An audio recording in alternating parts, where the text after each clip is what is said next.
Alright, another quick video screencast at Crewton.com. And here you see a bunch of them with negatives. And again, if you want to see how to solve it, it costs $1. It's $1 to get a password, and you'll see problems like this on the password protected pages, and you can factor these easily and simply. And that's what I've got to say about that. Let's move on to bigger and funner problems like this right here. Oh, look at that, 3x squared and some x and some units, and we can figure out how to do those. First question I had was, what happens when it's 3x times 2x? Well, if it's just 3x times 2x, you get 6x squared. And there it is. It's 3x this way and 2x that way, and that's all there is to it. And shouldn't feel embarrassed about that at all, because this is a brand new way of looking at things. And I remember one time I think it was 2x, no, it was x this way, and it was 2x plus 1 that way, and I couldn't for the life of me figure out how to do it.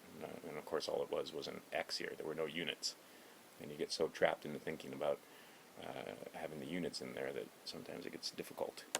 Anyhow, so here we start off with just a simple x squared and move on to problems like this, and you got to kind of turn your head sideways, because this is, and see, one of the reasons why I do it this way is because even though this is exactly, if you're looking at it this way, the wrong way of looking at it, I mean, it's on the wrong side, the pattern is incorrect, say you were dyslexic or something like that, or maybe you had some other learning disabilities, look, you can still understand what's going on, because this child here, this student, who is actually I think a junior or senior in a private school, is learning how to factor these, because it makes pre-calculus and the calculus so much easier when you can factor these guys. And they were having trouble, a bunch of these students were having trouble when you had a coefficient of 2 or more here. So I was showing them how easy it actually is. So here I had 2x squared, 13x, and 15, and the 15 tells me this rectangle right here, along with this rectangle right here, tells me all about how I'm going to factor this. So let's see here, let's move on. And there it is, the other factor has to be x plus 5. And when you do the partial products, you get 2x squared. And then there is 10x right there. And then 3 more x, which is right here, see it? And here's the 10x right here. And then, of course, 3 times 5 is 15. And they're always just like, they're either really happy or they get mad because it's that easy. Okay, so here's 3x squared, 14x plus 15, and the factors are, of course, and see, we're not even putting the blocks in here because we know 3 times 5 is 15. So the older students don't even need to. They don't even need to write any symbols in there either. You know that this is 3, that's 5, that's going to be 15. And then you can see here, and we'll move it over a little bit so you can see what's going on. There's 3x 3 times, right? So there's 3x 3 times, and there's 5x once, 5 times x. And look, it all fits together, and you get 3x squared, 14x, and 15. And you'd be amazed at all the oohs and ahs, and okay, I get it now, when they do it. Because seriously, some kids, especially if they're algebra phobic, they see that 3x right there, boom, and they see a whole bunch of these, and they shut down immediately, even if it's easy. And notice that these are all positive before we moved into the negatives. And like I said, if you want to see how to do these with negatives, it's $1. Just go in, get your buck spent, and you'll get a password, and you can see factoring these with negative expressions, or no, negative coefficients and so forth, and constants. Okay, so that one, easy. 3x plus 3, see? 3x going along this way, and 3 that way, and simply x plus 4 going up. Simple, easy, fast. And then we put a little men there, so anybody can do it. You're going to be seeing these guys a lot more, because it just makes it easy. This one guy right here, what does he see on this side? He sees 3x and 3. Over here he sees x plus 4, and that's it, right? If we're counting the whole thing, right, we're going to start turning them into division problems and so forth, the whole thing, not just the edges, not just the sides, is 3x squared, 15x, and 12. And then we can start fooling around with not just factoring, but multiplication, where you get this, and you have to give me that, or where you get this and one side, and you have to tell me the other side. Okay, and then pretty soon the blocks. Get rid of the blocks and let's just draw some quick pictures. Okay, so 3x squared, 11x, and 10. Oh, now it's just easy, right? Now we go from here and we can see it's 3x plus 5 and x plus 2.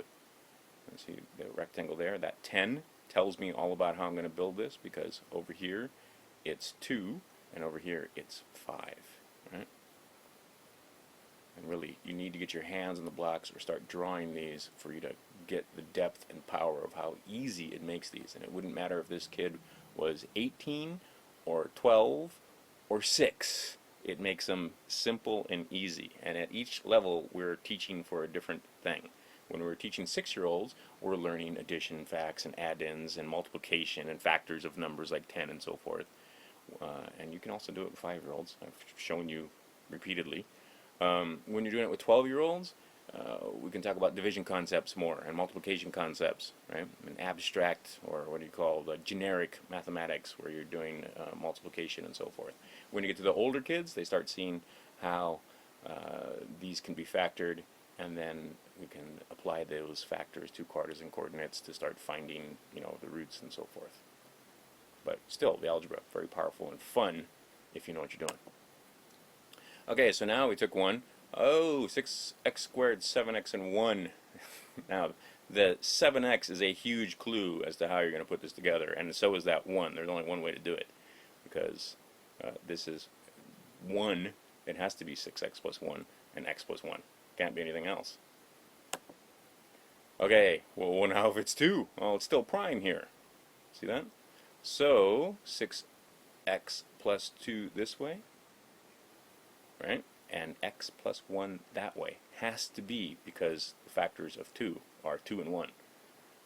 Now, what if we change that x, that 6x squared, and change it around a little bit near our building problems. Now we changed it around to where we have to factor the 6x squared. So the 6x squared is 3x and 2x. There it is.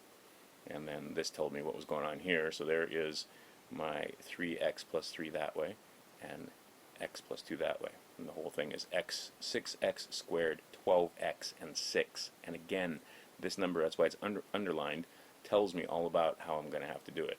Because this and this are your clues to get that. Right? A lot of guys try to fool around with this and figure it out, but it's not. This number here and this number here tells you how to set it up so that you can factor these. And then once you get going with these, you can factor pretty much anything. It makes it easy and fun. Okay, that's less than 10 minutes on factoring with coefficients larger than 1 when we get for x squared. And like I said, if you want to see negative ones, then pay your buck and you get it for $1. Where else can you learn algebra for $1? And I'm going to give you so much more than what's there now. So once you get your password, make sure you check back, because there's going to be lots more information there. Also working on story problems. There's lots more coming your way here at Crewton Ramone's House of Math.